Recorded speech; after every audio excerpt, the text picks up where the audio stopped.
All right, let's talk about something we all struggle with, self-control. But here's the thing. We're gonna throw out the old rulebook. If you've ever been told to just try harder, then this explainer is absolutely for you. We're about to dive into how you can get real, actual discipline without that constant, exhausting daily battle. You know this exact moment, right? The day is just done. Your energy is totally zapped, and all those amazing intentions you had this morning feel like they belong to a different person. That gym session, that healthy meal, yeah. Suddenly, the siren song of Netflix and that cheesecake is just way, way louder. Sound familiar? Of course it does. And if it does, you're definitely not alone. Now, some people call this decision fatigue. The idea that our self-control just kind of poofs, it's gone after a long day. But here's a thought. What if the problem isn't that you're weak? What if you've just been taught to play the game of self-control completely wrong? And this is the big idea. So listen up. Your struggles with this stuff, they are not a personal failure. It's not on you.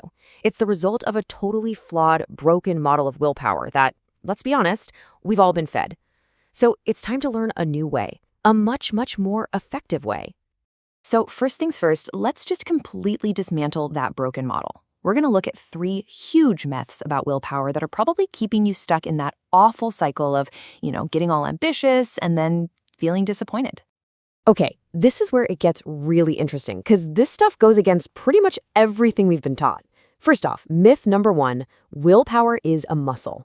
Yeah, some early studies hinted at this, but it turns out newer, better research shows this ego depletion thing is either super tiny or maybe doesn't even exist at all. You don't just run out of willpower. Then there's myth number 2, you just need more motivation. Seriously? Relying on motivation is like trying to plan a picnic based on tomorrow's weather forecast. It's just a feeling, it comes and goes, it's totally unreliable. And finally, myth number 3, decision fatigue is just a fact of life. Well, it feels that way, but people like Jeff Bezos have shown that you can literally engineer it right out of your life if you have the right systems in place. So if brute force willpower isn't the answer, then what is? Well, the secret is to stop playing that game entirely. It's time to play a different game.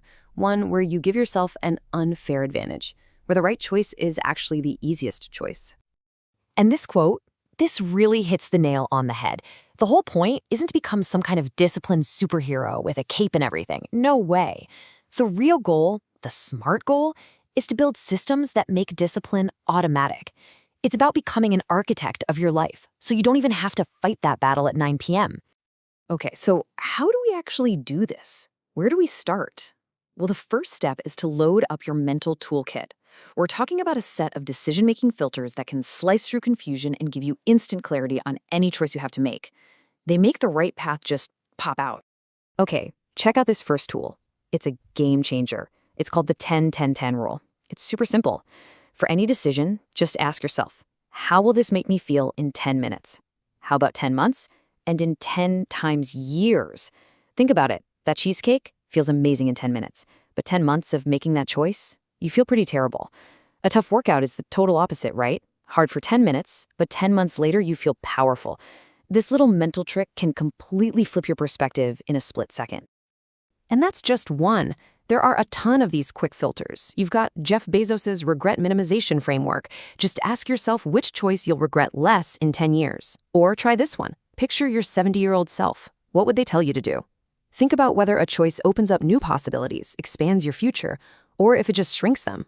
Or, and this might be my favorite, the identity check from James Clear. Just ask, what would a healthy, disciplined person do right now? And then you just do that. Simple.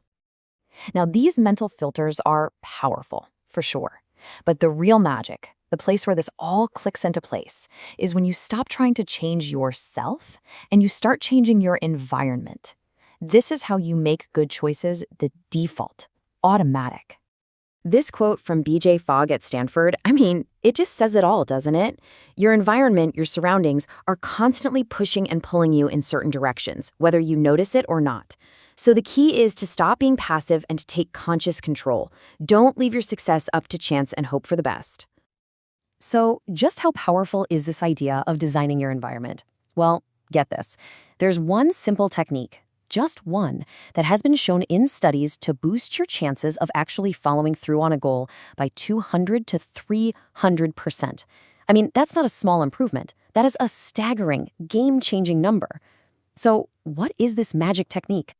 It's called an implementation intention. Okay, I know, that's a mouthful. Let's just call it if-then planning. It's super straightforward. Instead of a vague goal like, I'm going to work out more, you get hyper-specific. You make a rule. If it's 7 p.m. and I'm feeling tired, then I will immediately put on my running shoes. See what that does? It totally removes the decision from that moment of weakness. The decision has already been made by you, for you. And that if-then plan is just one tool in your new environmental design kit. You can add friction to bad habits, literally make them harder to do. At the same time, you can remove friction from good ones, making them ridiculously easy. You can try habit stacking, which is just attaching a new habit you want to build onto one you already do without thinking. Or temptation bundling, this one's fun, where you only let yourself enjoy something you love, like a favorite podcast, while you're doing that good habit, like being at the gym. Okay, so that's all the theory. But look, the whole point of playing this new game is action. It's not about just knowing this stuff. So let's turn this knowledge into an immediate, actual, effortless win that you can grab the very second this is over. And the process couldn't be simpler. It's just 2 steps. Step 1, you're going to pick just one tiny action from the list I'm about to show you. Step 2, you're going to do it. Not later, not tomorrow, immediately, right away. The goal here is to build that little spark of momentum. All right, look at these, seriously. Deleting that one app you know you waste too much time on, that takes what, 30 seconds?